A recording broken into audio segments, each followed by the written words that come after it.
Hello and welcome to Fumbled Dice. Today we are going to be tackling part 1 of our guide to survival encounters as we try to tackle the exploration pillar of D&D, which if you haven't heard, kinda sucks. And if you don't believe me, we're going to take a look. If we open our player's handbook to the wonderful page 8, you will see the 3 pillars of adventure.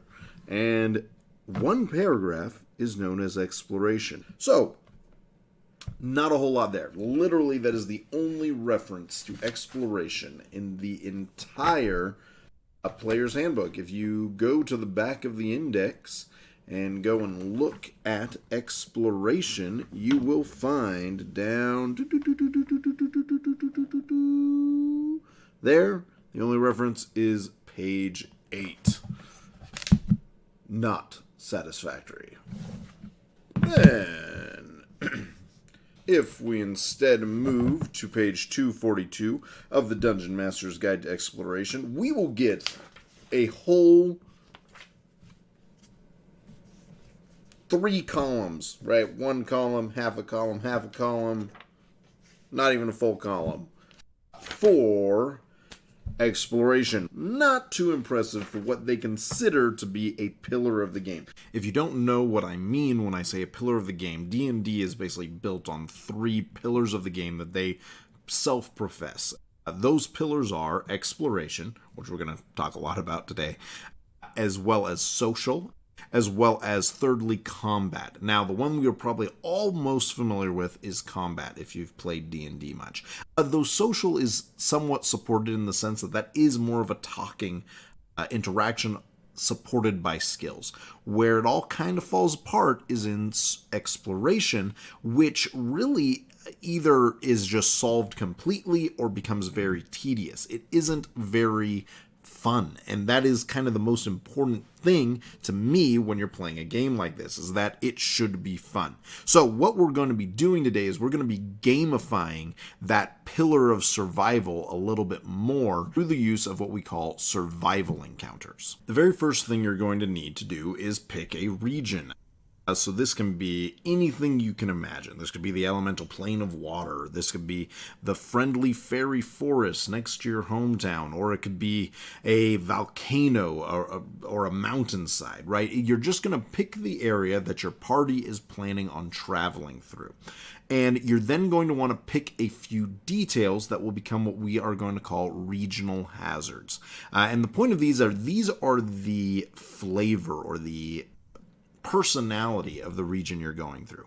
They don't all have to be detrimental. For our example that I'll be showing, they are all going to be detrimental, but they don't have to be. Some of them could be nomads that if you befriend can actually help negate one of the other hazards, right? So that as they're traveling and accomplishing things, travel through this region might even become easier. They also don't all have to be permanent fixtures of the region. They could be temporary. You know, it's winter. There's snowstorms going on. The storms have been raging for days now, right? And your heroes just can't wait for it to pass, and so they must press on into it instead.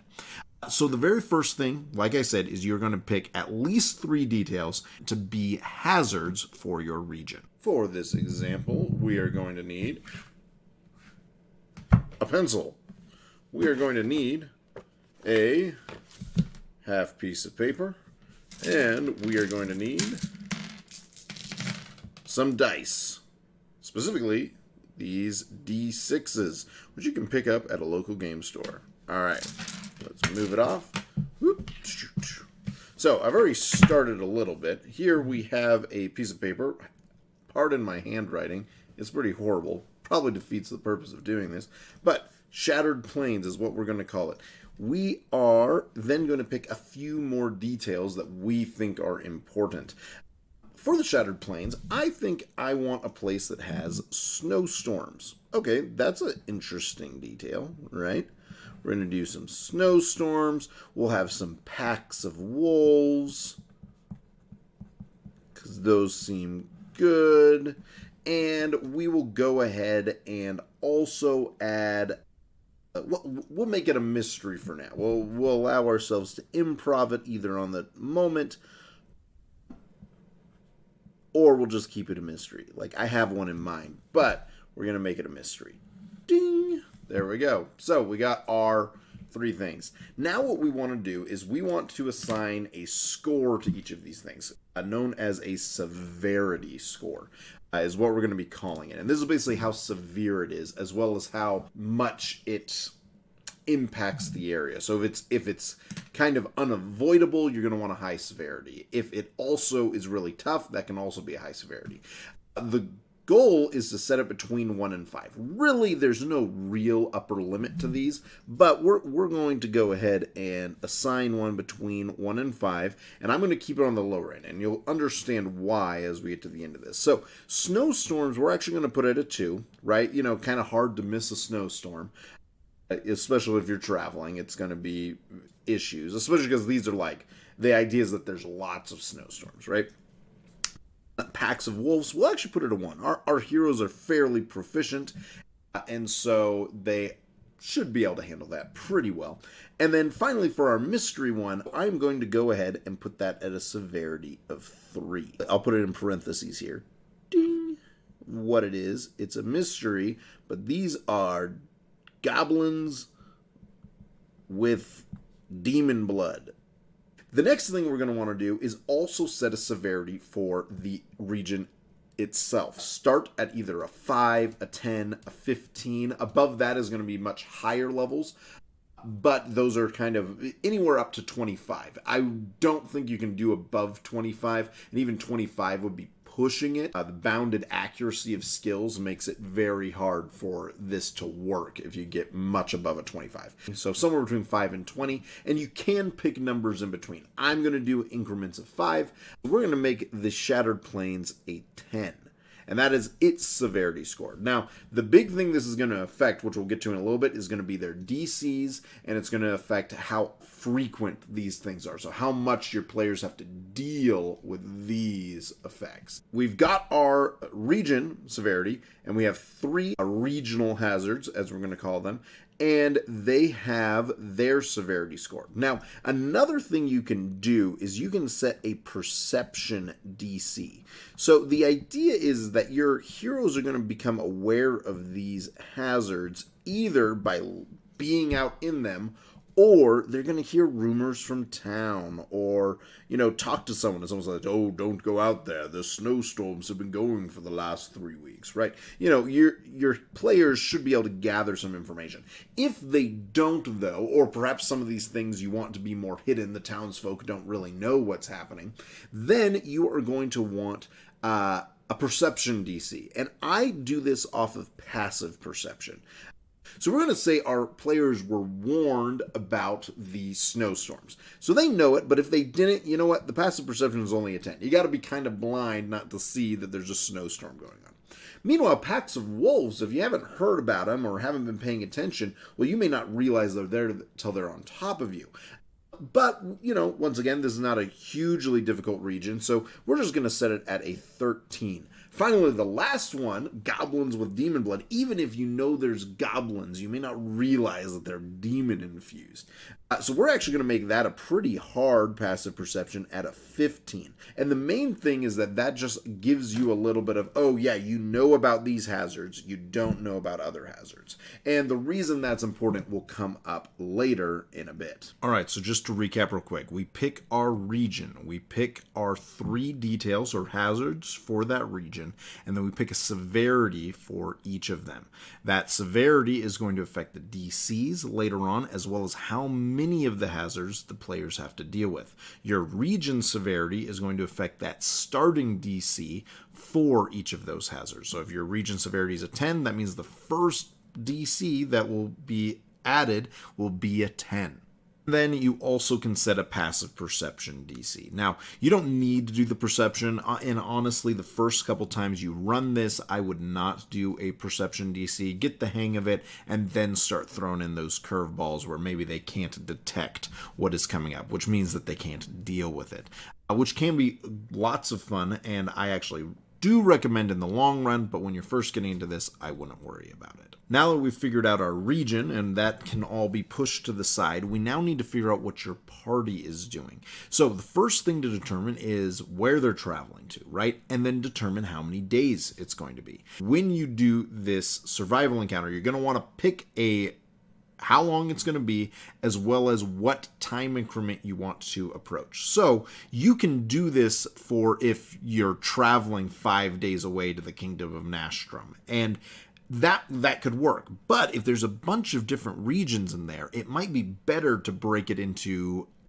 more bite-sized portions. So instead of traveling for 5 days, we're going to travel for 8 hours. And so we're going to do this effect for 8 hours each day as you go through first the swamps and then into the forest and then out onto the plains, and finally you make it to the city. So you might have a couple days in those things. But the freedom is yours. You could also say, hey, that's 4 months away. Okay, we're just going to do, it's 4 months sailing.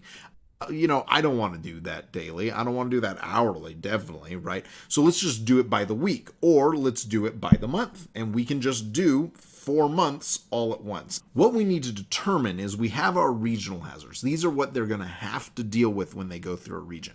But we also have the typical hazards that we just have when traveling. There's a chance when you go traveling, your food spoils. There's a chance you didn't pack enough and you start to get hungry or thirsty. Or maybe you're just not that equipped for travel and you're tired. Or maybe there's a tree in the road that fell down unexpectedly.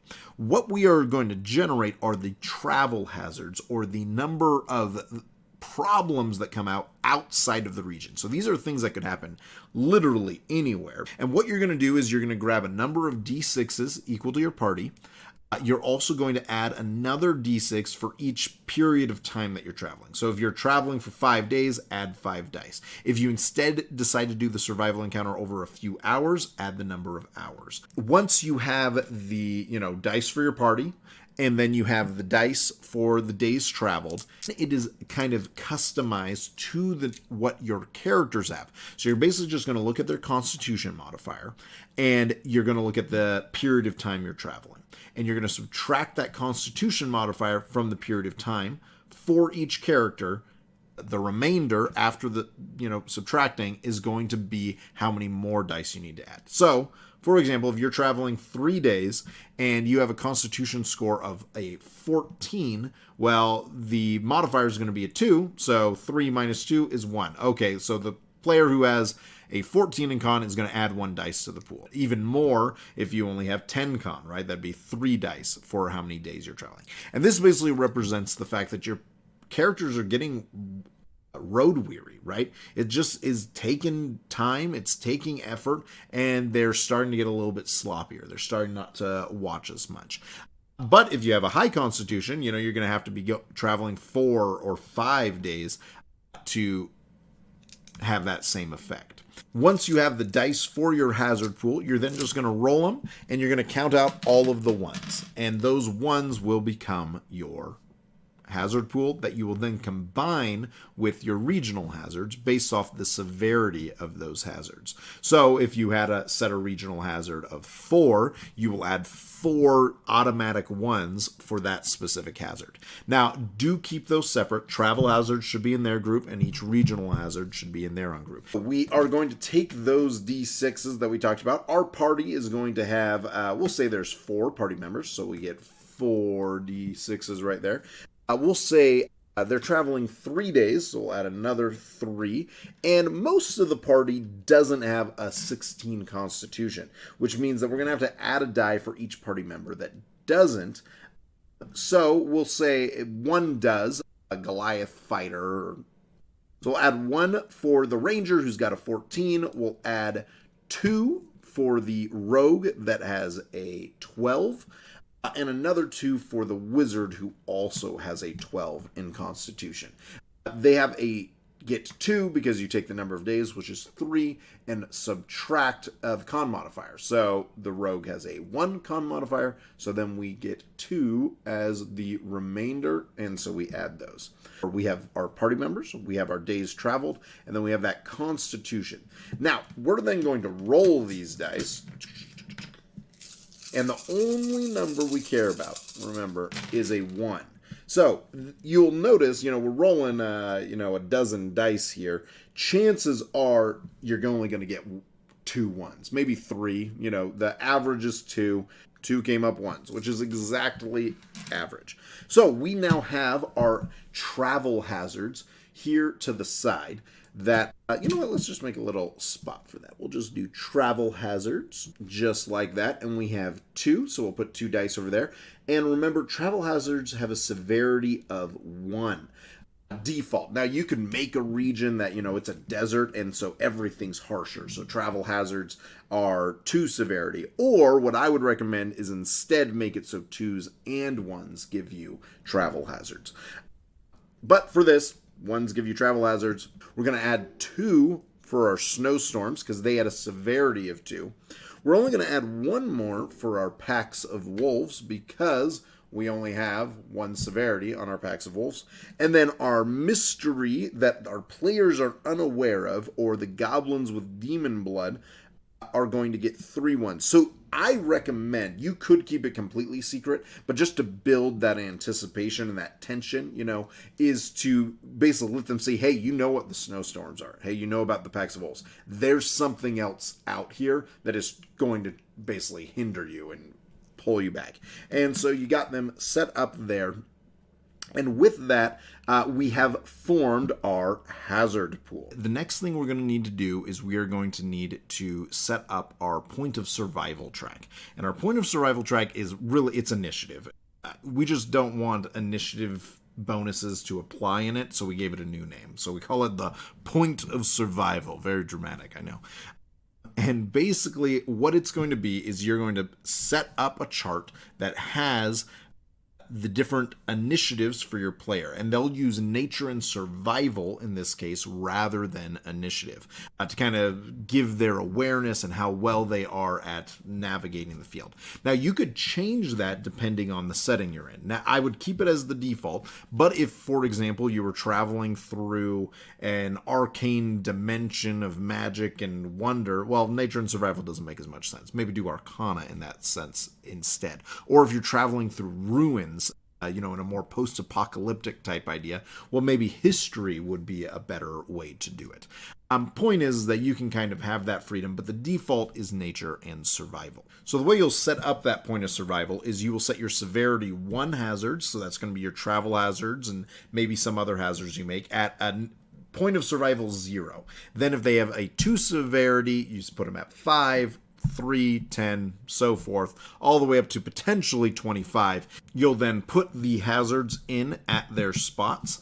You could wait on doing this if you wanted to, because we're going to have an opportunity for the players to eliminate some ahead of time, but you'll put them into the specific spots, and then we're going to set the DCs. So the DCs are going to start at your region severity, which could be anywhere from a 5 all the way up to a 15, 20, really as high as you want, but probably not higher than 20 typically. And that is basically the first DC. You're then going to take your travel hazards first, and you're going to give the first travel hazard, and they're all kind of generic, so it doesn't really matter, the DC 10. You'll then give your next travel hazard, you're going to increase it by 1, so it becomes a DC 11.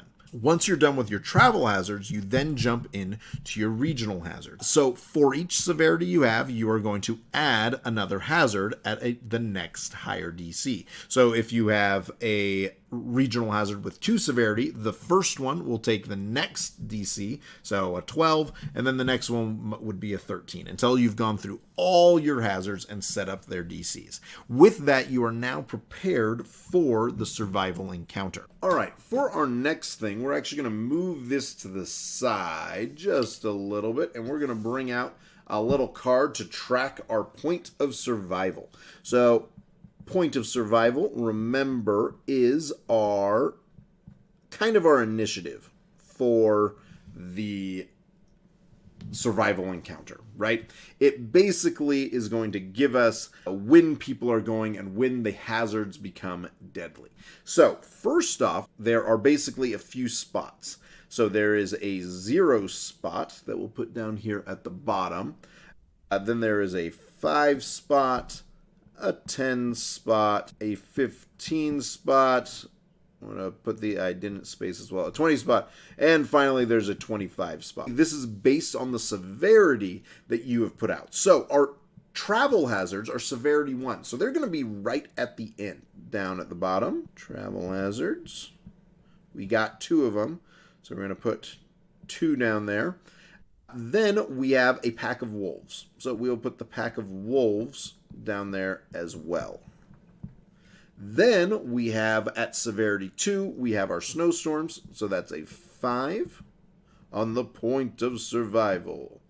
And then there are 2 of them, because we have severity 2.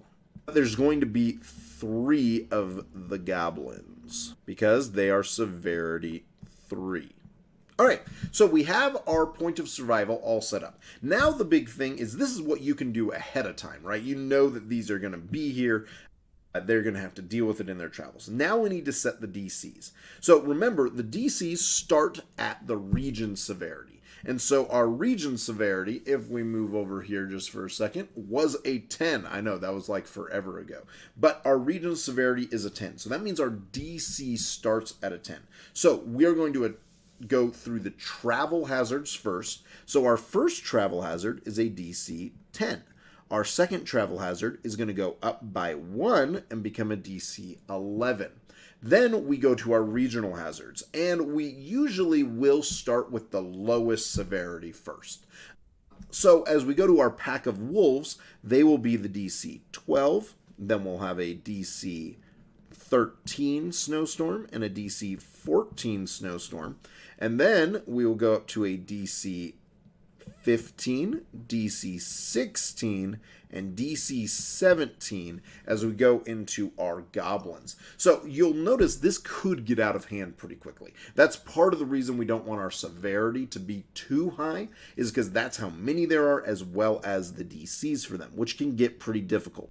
Hopefully this is all making sense, and with that we have completed preparing the survival encounter, which will conclude part 1 of our survival encounter videos. You can find part 2 in the link above or in the description down below, and it will cover actually running the survival encounter for your players, as well as the consequences that come from there. So hop on over there, and don't forget to comment, like, and subscribe with your own adventures with exploration, or maybe some of the failings that have been there as well. And until next time, keep on rolling.